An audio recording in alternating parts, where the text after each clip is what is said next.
Chapter 6.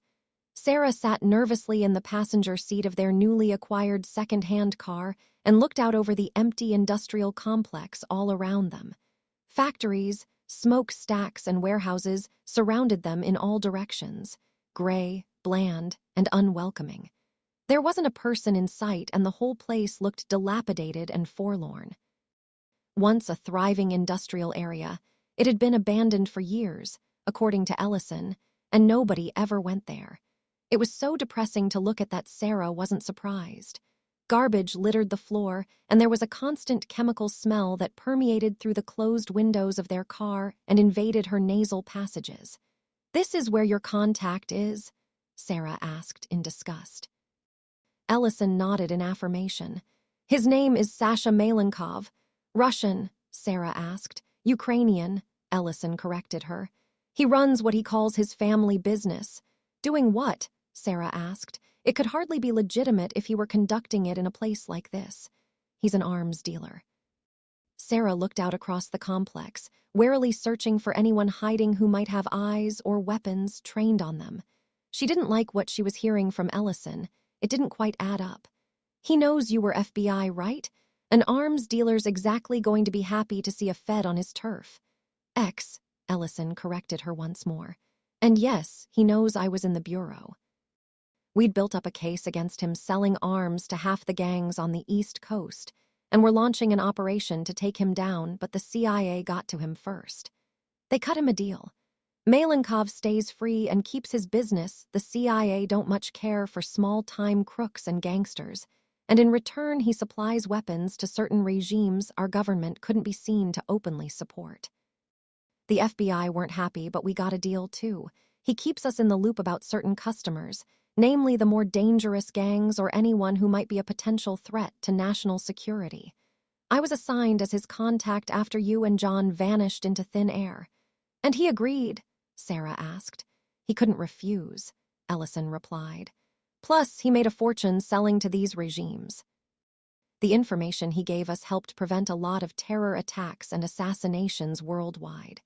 He smuggled arms to Kurdish groups opposing Saddam after Gulf War, and to the Northern Alliance years before we invaded Afghanistan. 2 large, pasty-faced men in black leather, jackets and jeans came out of the nearest warehouse and approached the car. Both were overweight and one balding. Neither of them smiled, and both had a cigarette between their lips. Sarah could tell by the way they carried themselves that they were armed, and she wished she'd taken a pistol with her, but Ellison had insisted they go in unarmed. Against her better judgment, she'd agreed. The 2 men stepped up to the side of the car and knocked on the window on Ellison's side. He opened the door slowly and stepped out, and Sarah followed his example and exited the car.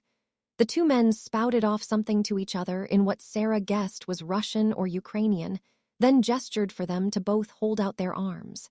Sarah got the meaning. They wanted to search them. Sarah held her arms out to the side and let one of the men pat her down.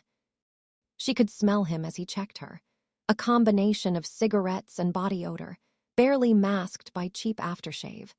She remained still as he searched her and resisted the urge to turn round and punch him in the face when he patted down her chest, and his hands lingered over her breasts a moment longer than what would be just checking for weapons. Seconds later, they were done and ushered her and Ellison through an open door and into the warehouse. Inside, Sarah saw a large, cavernous space that seemed bigger on the inside than it had from outdoors. The inside was crisscrossed with metal struts and catwalks several stories up that ran across the walls and led into offices above. The walls were lined with piles of wooden pallets and numerous large plastic and metal containers. Lined up inside the middle were several large shipping containers, the sort that were placed on the back of semi-trailers by cranes, to be transported from ports to their destinations. The 2 leather jackets led Sarah and Ellison towards a large, dulled red shipping container. One of the doors at the end was open, and the 2 men ushered them inside. The first thing Sarah saw inside the crate were stacks of weapons, lots of weapons. Racks of assault rifles, machine guns, shotguns, pistols, sniper rifles. Sarah even saw a number of rocket launchers propped up against one corner. Crates of various munitions were stacked up high, almost 6 feet in some cases. Sarah had never seen so many weapons in her life in one place, even after years spent around guerrilla and rebel groups in the jungle. Her eyes were wide in awe at the vast display of firepower all around her. Sarah almost didn't notice the lone man sat at a wooden desk inside the container. He was in his 50s, she had to judge, and his mousy brown hair had flecks of gray at the sides, giving him a distinguished look. Sarah noticed he looked in shape for his age, with none of the fat that many middle-aged men gathered around their waists. Unlike the men who'd led them into the warehouse, this man wore no leather jacket, but instead what looked like a finely tailored dark gray suit that fit like a glove and accentuated his broad chest and shoulders, with a pale blue silk shirt and blue and silver striped tie. "Welcome." He stood up and smiled at Sarah and Ellison. He spoke perfect English but had a thick accent. He gestured to a pair of wooden chairs in front of the desk. "Please, sit." Both of them took his lead and sat down in front of him, and he followed suit a moment later. "Nice to see you again, my friend," he said to Ellison, then turned his attention to Sarah. "I don't believe we have met before." He smiled at her, revealing 2 rows of perfectly gleaming white teeth. She'd expected him to have a few gold or silver teeth, but clearly her image of an old Soviet gangster wasn't holding up. On closer inspection, Sarah could tell that, although everything about this man spoke of money and power, the lines on his face told a story of a man who'd seen hard times somewhere in his life. "Sarah Gale." She held out her hand and recited the name that had been on the false passports she'd arranged for John and Cameron. "A pleasure to meet you, Miss Gale," he replied. "Call me Sasha, please. Can I get either of you anything? A drink, perhaps?" He gestured to a tall glass on the desk filled with a clear liquid. "Vodka?" Sarah asked. She could have used some of that the other night, she mused. Malenkov smiled wryly and shook his head and his index finger simultaneously. "Mineral water," he corrected her. "Contrary to popular Western belief, people from the Eastern Bloc don't all live on vodka alone." Sarah leaned across the desk and looked Malenkov straight in the eye. "How about we just get down to business? We've had a really shitty few days lately, and I'm not in the mood to mess around with pleasantries."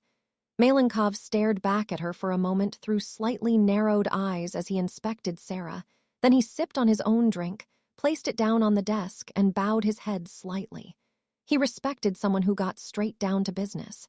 "As you wish." "James, I understand you are no longer with the Bureau. I have a new contact with the FBI, so what brings you here?" "We need weapons, Sasha," Ellison replied simply. "Joining my side of the law, surely not." Malenkov laughed. "This man is straight like an arrow." "We can't tell you what it's about," Sarah said. "You wouldn't believe us anyway." Malenkov shrugged his shoulders nonchalantly. "It does not matter. Tell me what you need and I will provide it." He gestured to the rows of weapons and Sarah got up to look. She passed several different assault rifles and checked them all over. Malenkov got up from his desk and made his way to a black short-barreled rifle. He pulled it out and handed it to Sarah. "Heckler & Koch HK 417 Battle Rifle, 7.62 full-power cartridge." Better than any assault rifle. Sarah took the weapon and felt around for the safety catch, then cycled the action and dry-fired the rifle. Not bad, she thought. Sometimes she'd looked at her weapons trunk and wondered why she even had half of the guns she'd acquired over the years. It wasn't like an MP5 or an M4 would ever really stop a 888. These probably wouldn't either, but they might slow one down at least. "I'll take 3, she said. "And 1,000 rounds for each. Do you have armor-piercing rounds?" "Of course," Malenkov nodded slightly. He pulled out a BlackBerry from his pocket and made a note on the phone. Sarah looked over the rest of the weapons and selected an old Chinese Type 67 general-purpose machine gun, 2 AK-74s, an M32 6-shot grenade launcher, AA-12 shotgun, and a RPG-7 rocket launcher, plus ammunition for all of them, and 30 pounds of Semtex. How the hell had he got his hands on some of this stuff? She wondered before deciding she was probably better off not knowing. "This is a lot of weapons," Malenkov said to Sarah, curiously. Are you planning to fight a war, perhaps? I could say the same to you, Sarah replied. He had no idea how right he was. He couldn't possibly have a clue about the war they were going to fight. You've got enough guns here to take over California.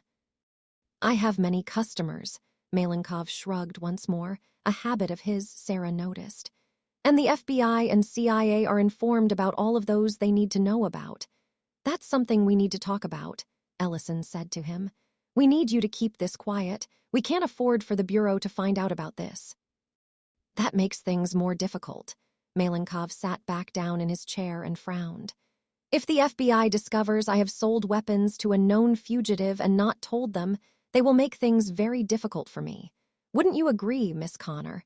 Sarah almost leapt out of her seat in shock, and one thought tore through her like a freight train. He knows who I am. She turned away in her seat and looked back behind her towards the exit. The two goons in leather were out of sight, but she knew they were still around. She wondered what the odds of getting past them and getting away would be. Not great. How much? Ellison asked, knowing precisely that Malenkov was trying to squeeze them for as much as he could. The man was an extortionist. Considering our past, James, I will make you a deal. 60,000, cash, of course. We don't have 60 grand, Sarah snapped angrily. She fingered the small bag of diamonds in her pocket. The guards had looked for weapons and had ignored it completely. She pulled it out, opened it, and emptied the bag onto the desk. That's worth 25 at least. She nodded at Ellison, and he pulled out a wad of notes from the inside pocket of his jacket. Another $10,000 he'd taken from a different branch of his bank on the other side of the city. Ellison had emptied his accounts, so they had cash in hand rather than use cards and risk being traced. 30, Ellison said, placing the wad of $100 notes on the desk next to the diamonds. 30 is small money to risk my business by selling to a known terrorist. Malenkov shook his head. 60 or nothing, I am afraid, James. Let's go. Sarah started to get up out of her chair, but Ellison snapped out his hand and gripped her wrist, holding her in place. Sasha, you and I both know that if you said you saw Sarah Connor, one of the FBI's 10 most wanted, let alone sold her weapons, you'd be in jail before you could blink. Doesn't matter if you tell them about it or not, they'll come down on you hard and you'd spend the rest of your life in the prison cell next to hers. He tilted his head at Sarah. No CIA amnesty this time. You knew we were coming. If you were going to sell us out, we'd have been surrounded by a SWAT team the moment we got here. And if you didn't want to do business, then you wouldn't have invited me. So that tells me you're just trying to squeeze for a better deal. 45. There's 30 there, and we'll give you 15 when we get the guns. Malenkov stared at Ellison, unmoving for what felt like an eternity, before his eyes softened and he bowed his head slightly. Well played, James. $45,000 on one condition. I would very much like to know what you are planning to use these weapons for. Sarah leaned forward and glared at the Ukrainian. You wouldn't believe us, she said simply. Try me. I have an open mind. I know all about your past, Miss Connor, your fear of machines and your attack on Cyberdyne. Whatever it was, he was interested. If it was something important and urgent enough for James Ellison to cross onto his own side of the law, then Sasha Malenkov wanted to know what it was. Fine, Sarah huffed. Whatever. We're trying to stop the end of the world. An organization named Kaliba is working with machines sent back in time from the future, building an AI that'll one day try to wipe us all out like cockroaches. We're trying to find them and blow them to hell before that's what they do to us, before they burn this world to ash and hunt every last human down to extinction. Malenkov looked at Sarah as if she'd just turned green and grown a pair of horns. And you are with this woman, James? He asked the former agent with an amused grin on his face. I had thought you were a better judge of character. I've seen it, Sasha. Ellison nodded grimly. One of those things killed 20 HRT under my command. It took 100 rounds and walked away with barely a scratch. Even in body armor, nobody could have survived. Trust me when I say these things are real. If you want my advice, Sarah cut in, you'll take your guns and leave for somewhere remote, hide up until the bombs fall. I will take that into consideration, Malenkov said nonchalantly as he swept the diamonds back into their back and took the wad of dollars Ellison had given him. He didn't believe a word of what they were saying. He knew they weren't lying. He'd read up on Sarah Connor and had no doubt that she believed everything she'd told him. How she'd convinced Agent Ellison, he didn't know. It sounds like a good movie. Our business is done for today. My men will provide you the details for collecting your merchandise on your way out. Sarah and Ellison got up out of their seats and turned to leave. Sarah knew he wouldn't believe them, but she didn't care. She was used to it, and as long as he gave them the weapons, that was all that mattered. One more thing, he said as Ellison and Sarah started to leave. Malenkov raised his glass up in front of him and held it out. Kai Shastit, good luck. I didn't think you believed us. Sarah raised an eyebrow, confused. I don't. Malenkov took a long sip from his vodka, savoring the purity of the strong alcohol. But you're very good customers. If your luck is bad, you won't be able to spend any more money here. Bitingly cold gale force winds blew through the ruins of Los Angeles, tearing mercilessly through the obliterated city, and took the already frigid temperature down to below freezing.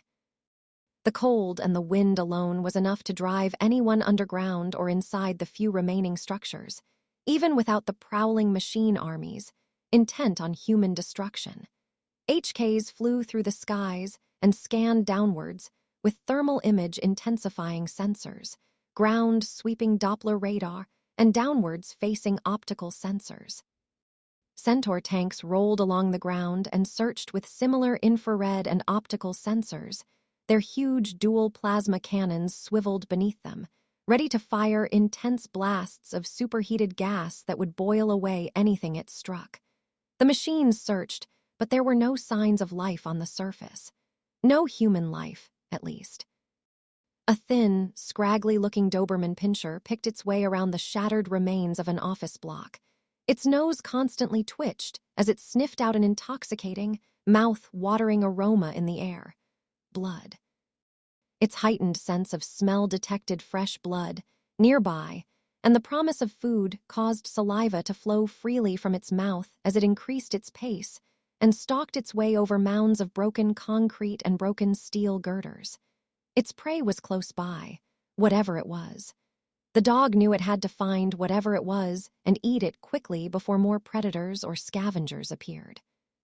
The myriad scars that crisscrossed over the Doberman's face, neck and front half of its body, told the tales of numerous battles against its own kind over scarce supplies of food. The dog turned right around a concrete boulder with a large, jagged metal girder sticking out the top, and spotted the source of the smell that had led it here. On the ground lay a small puddle of blood, passively giving off the scent that the canine so desired. Further up were more droplets, and a few feet away lay its prize. A rat lay motionless on its side behind a metal pole propped up diagonally beneath a large slab of concrete. The meal was small, and the dog knew it could take it and carry it away, reducing the risk of it being found by others. The dog advanced on its meal, stepped past the rope and opened its salivating jaws, anticipating the meal to come.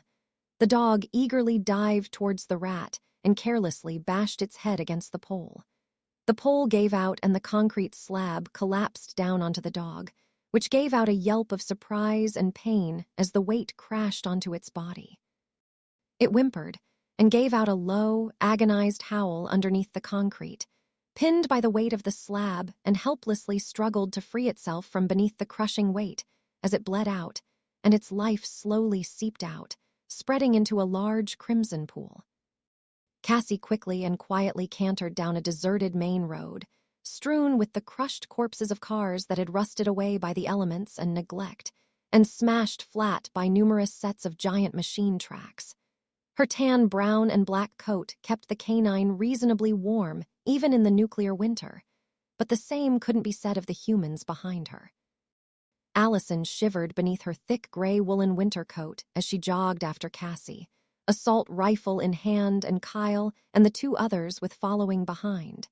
They'd followed Cassie for days now. Her keen sense of smell had led them well on their way towards finding John Connor. They'd marched continuously for days, resting only briefly so they could catch up to John. Not to mention hiding from the machines that constantly patrolled. Allison wondered how likely it would be they found John. Cassie seemed to have lost the trail a day ago, but they'd continued on in the hope she might pick it up again or find some other sign of John. The gray had a head start on them, and the added bonus of being alone, therefore able to hide much easier than a 4-man fire team plus a dog. They continued through the ruins of East LA, down a demolished street that looked to have been a commercial part of town. They kept close to the destroyed cars and used them as cover from anyone or anything that might be watching. They could move around slightly easier at night, but the machines were still out in force and they had to be careful. The team moved quickly and quietly, and not a single word had passed between them whilst they were on the march.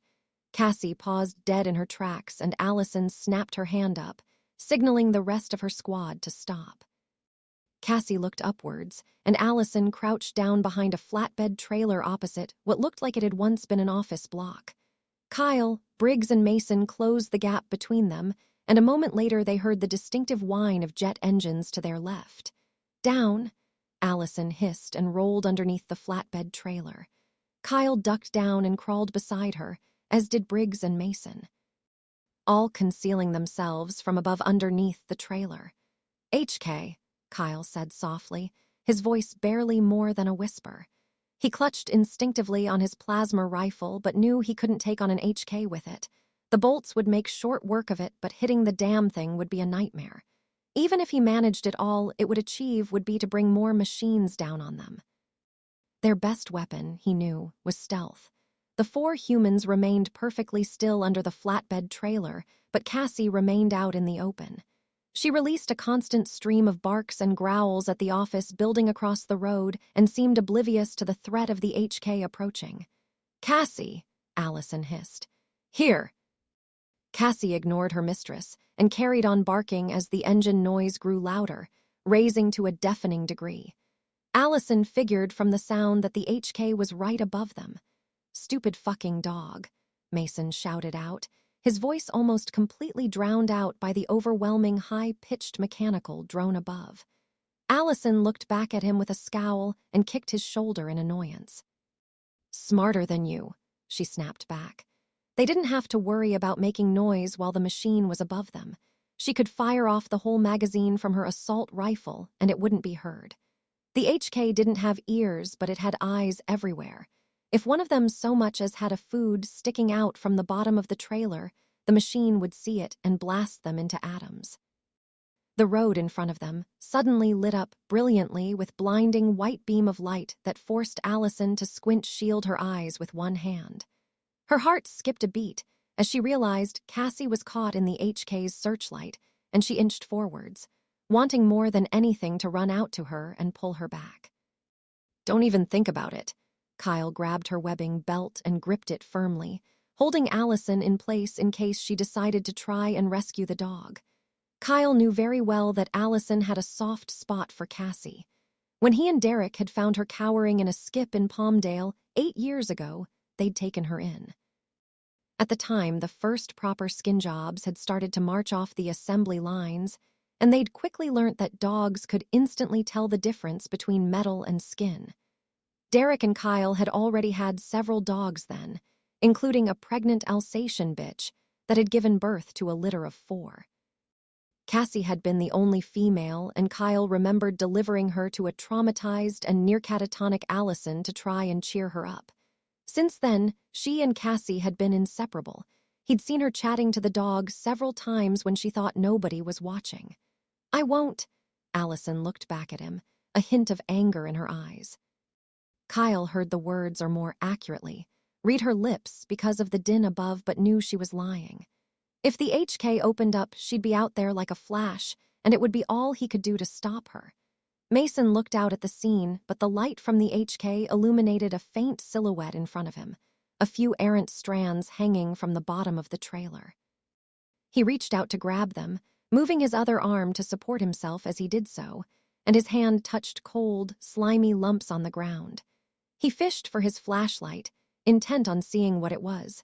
Cassie barked, snarled and growled wildly at the drone above, but no shots came. No plasma fire rained down from above to vaporize the dog.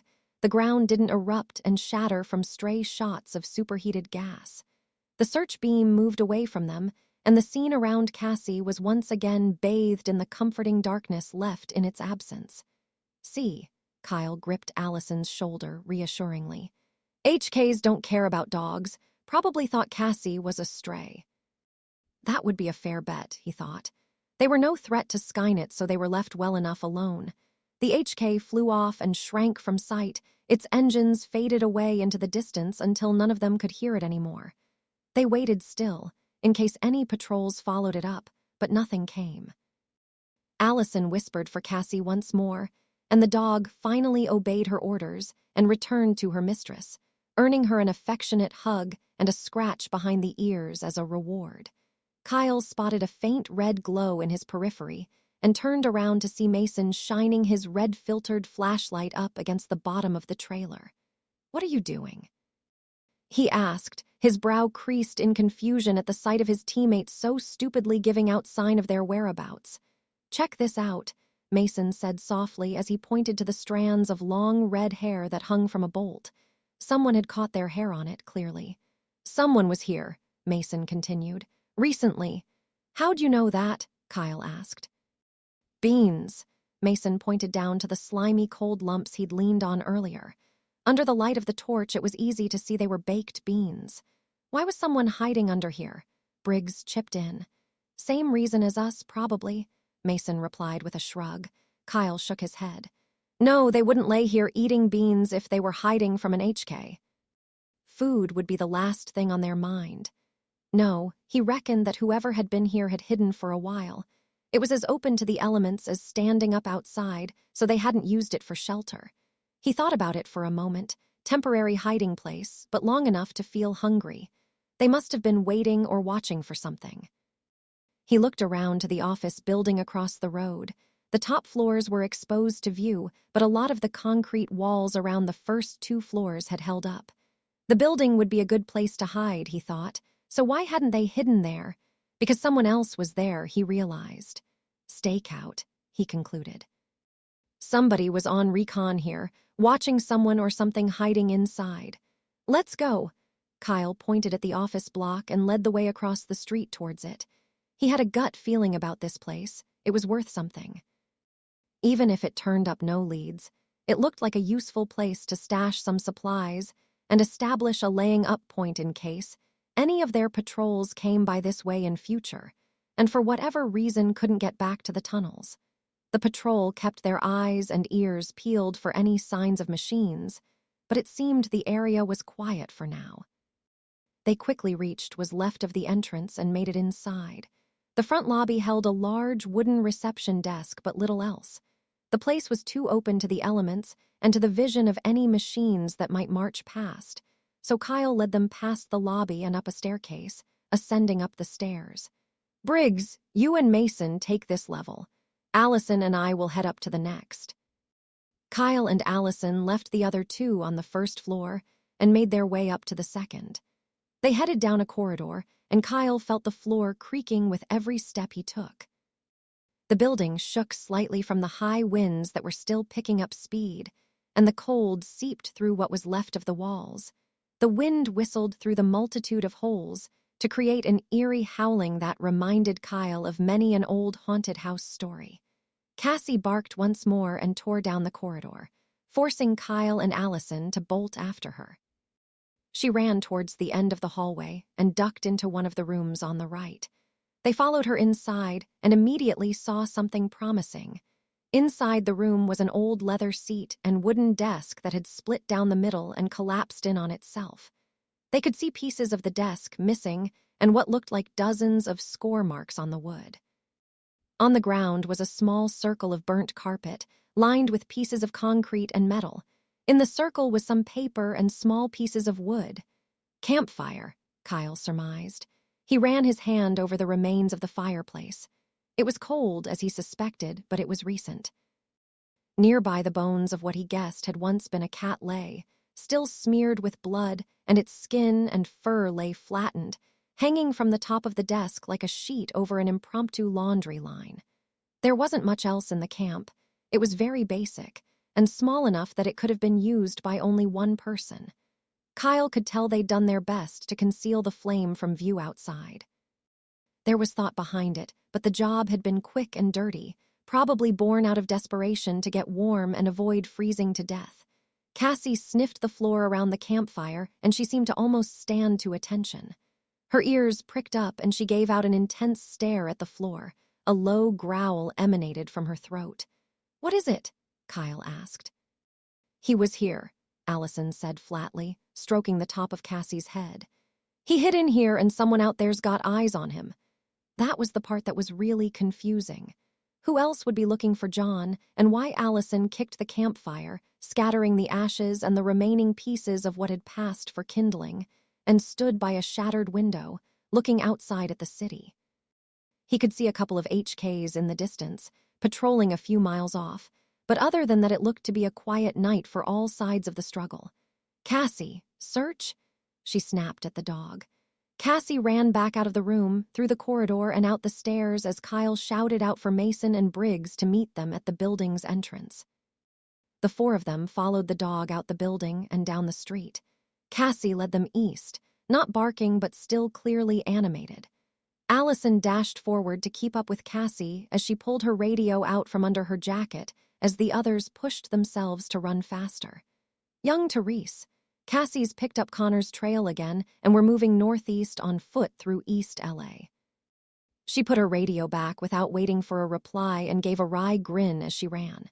Connor was out there, somewhere in the vast, twisted concrete jungle of LA, and Cassie had just picked up his scent once again. John slowly crept through the area, using the darkness as cover and keeping as close as he could to the ruins as he approached his quarry. He crawled low on all fours and breathed shallowly through his mouth, inching his way forward and hugging the ground as much as he could, staying beneath cover whenever it was available. He heard the low, pained whimpering of a dog in the air close by and knew one of his traps had worked. He emerged through the remains of a doorway and spotted the dog beneath the large slab of concrete he'd used to construct a simple deadfall trap. It was still alive, and, from the sounds it was making, John judged it was in a lot of pain. Through the darkness, he could just about make out a large pool of blood that had seeped out and surrounded the helpless animal. He felt a momentary surge of pity for the dog, trapped and helpless, hopeless even. He knew very well what that felt like. But he was starving, and the sympathy passed quickly. Apart from a rat he'd caught 2 days ago that hardly had any meat at all on it, he'd not eaten anything since he'd arrived in the future. John huddled and leaned into the doorway and stared out at the scene, trying to spot any other people or machines nearby that might be waiting for him to make his move. If he were a machine and he'd spotted an obvious animal trap, he'd hide nearby and wait for the hunter to come and collect his prize, then kill him. He watched and waited for 10 minutes, silently scouring the area for any signs of movement or anything that looked out of place. Any smooth curves among the jagged ruins, the glowing red eyes of a machine. He saw nothing, and his growling stomach urged him to act. Quickly and quietly, John advanced on the dog, keeping low as he did so, and was careful to avoid any loose rock or concrete, desperate to make as little sound as possible. He reached the dog and heaved the boulder off of its broken body. The slab of concrete felt much heavier now than it had days ago when he'd set the trap, and knew he was getting weaker from hunger. The dog panted breathlessly and looked up at John, fear visible in its eyes. John pulled the knife out from his belt and quickly stuck it into the dog's neck. It yelped once in pain as the blade sliced neatly through its windpipe and carotid artery. Then what was left of its blood gushed out of the wound, splashing John in the process. In seconds, the dog's chest stopped rising and falling, and John couldn't hear it breathing.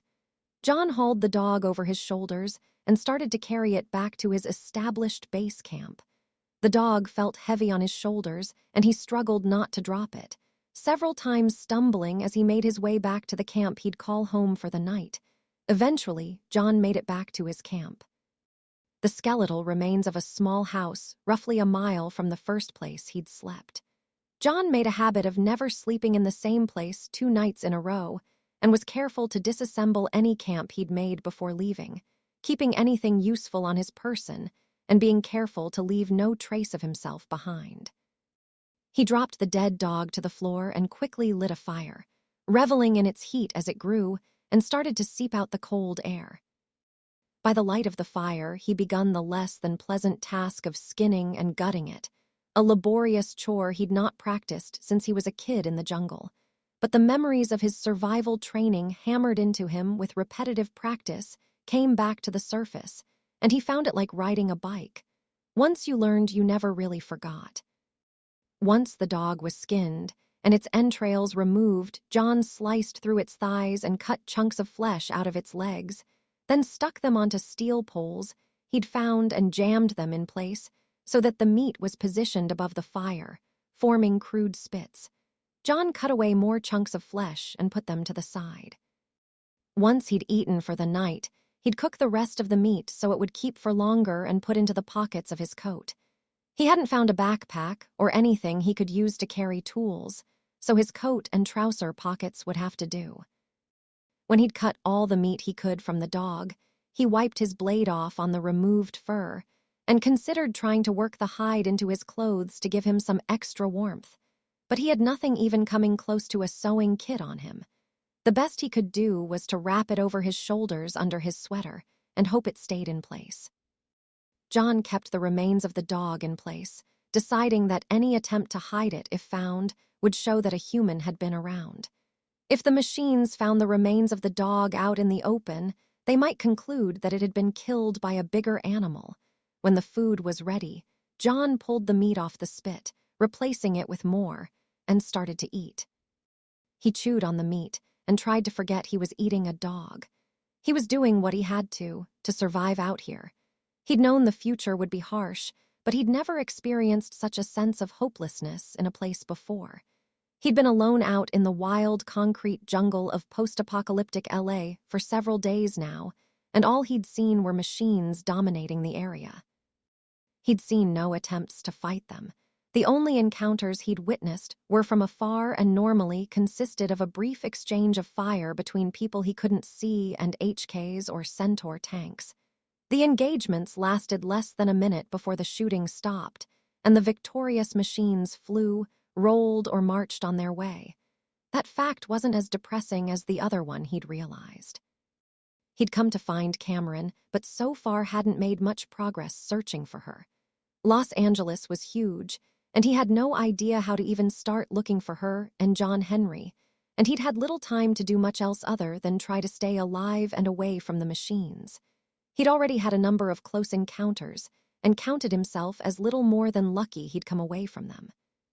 He had no idea how he was going to find Cameron. He tore another chunk of meat off and started to chew it.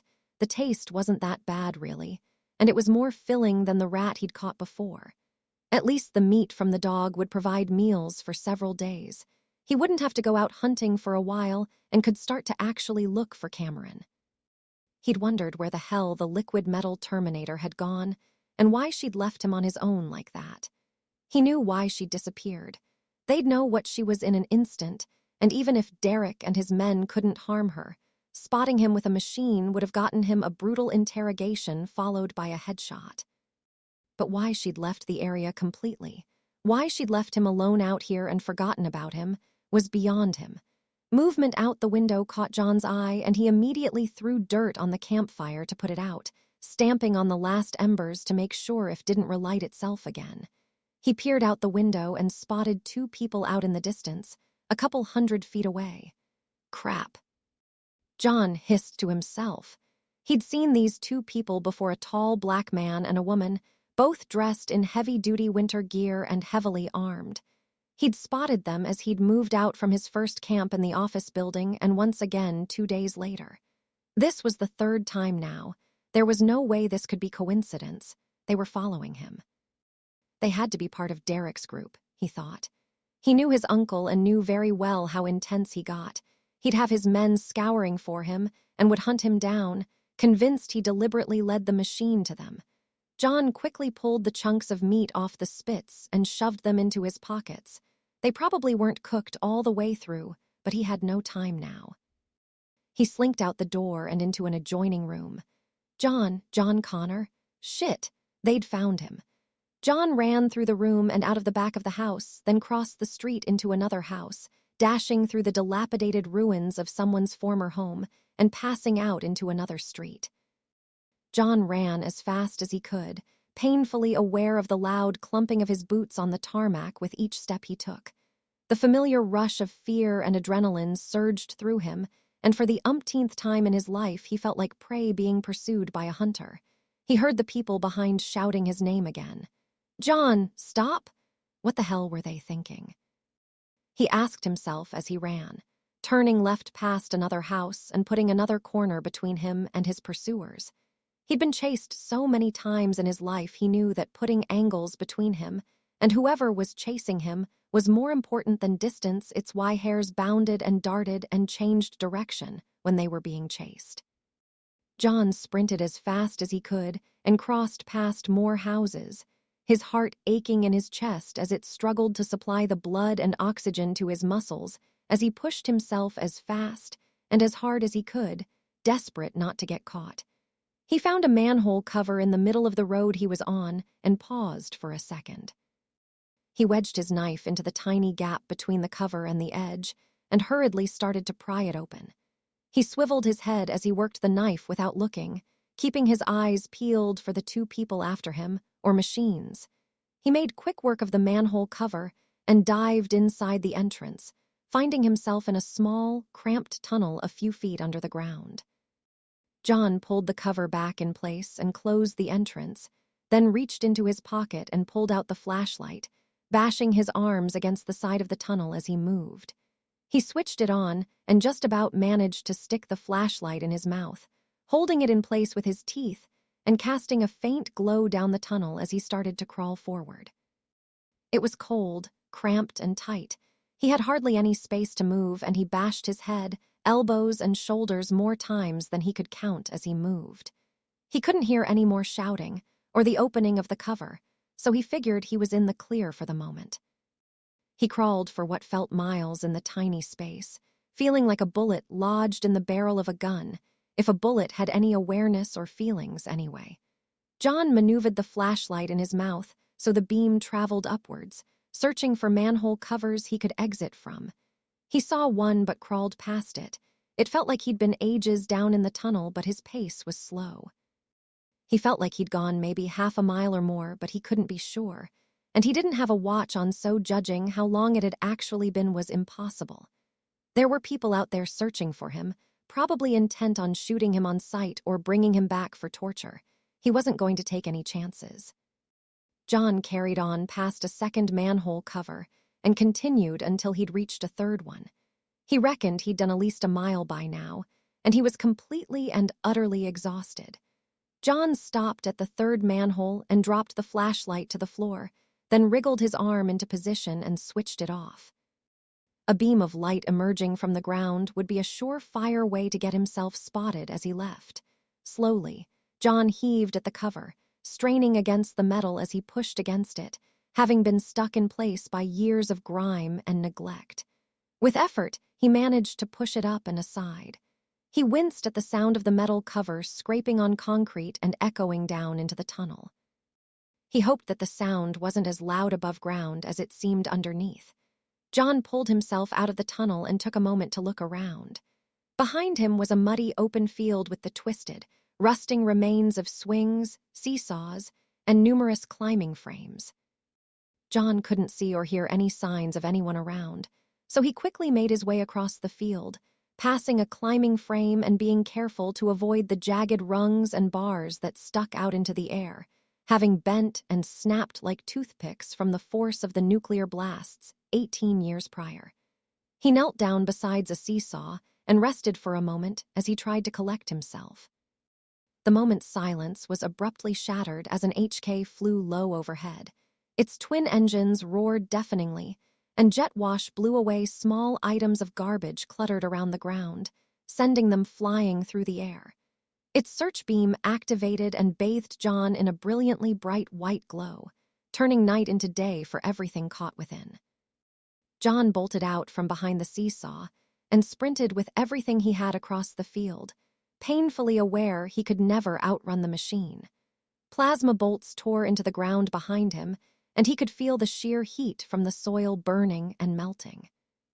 One plasma bolt struck a rock only 2 feet behind, and it exploded, pelting John with tiny molten fragments and knocking him sideways to the ground. The HK passed over him and turned around for another run, hovering in the air 50 feet above John. He rolled onto his front, pushed himself up onto his knees, and looked up at the airborne hunter-killer. Time seemed to slow down to a crawl as he took in its massive plasma cannon, slung under its belly and pointed right at him. John breathed out a heavy sigh of defeat. The machine had him. He'd been caught out in the open, and there was no escape. He'd be dead in about 3 seconds, and the worst part of it was he'd failed. He'd never find Cameron.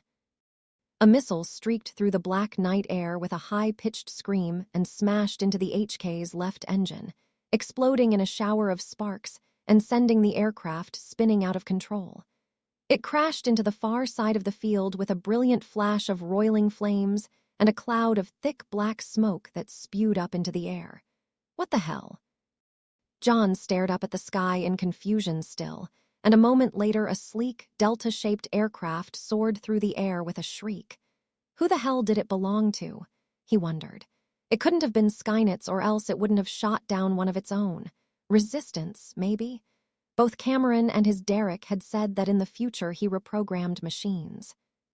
Who was to say someone else hadn't, and that this wasn't one of them? If that was the case, then would it vector soldiers onto him, and would he then end up back in Derek's company? Or was it another group? Derek's gang hadn't looked much like an organized resistance to him. Maybe this was someone else. The UCAV passed over the field, then pulled up, turning in a wide, lazy angle, then flying low and slow over the way it came. The aircraft dipped its wings as it passed over John.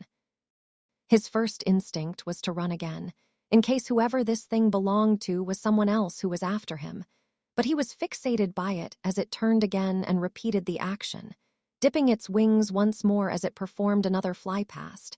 So low John could make out the individual lights blinking underneath the fuselage. A thought then occurred to him. Is it trying to communicate? It sounded ridiculous as he even thought it, but why else was it continuously flying over? Maybe it wants me to follow it, he thought.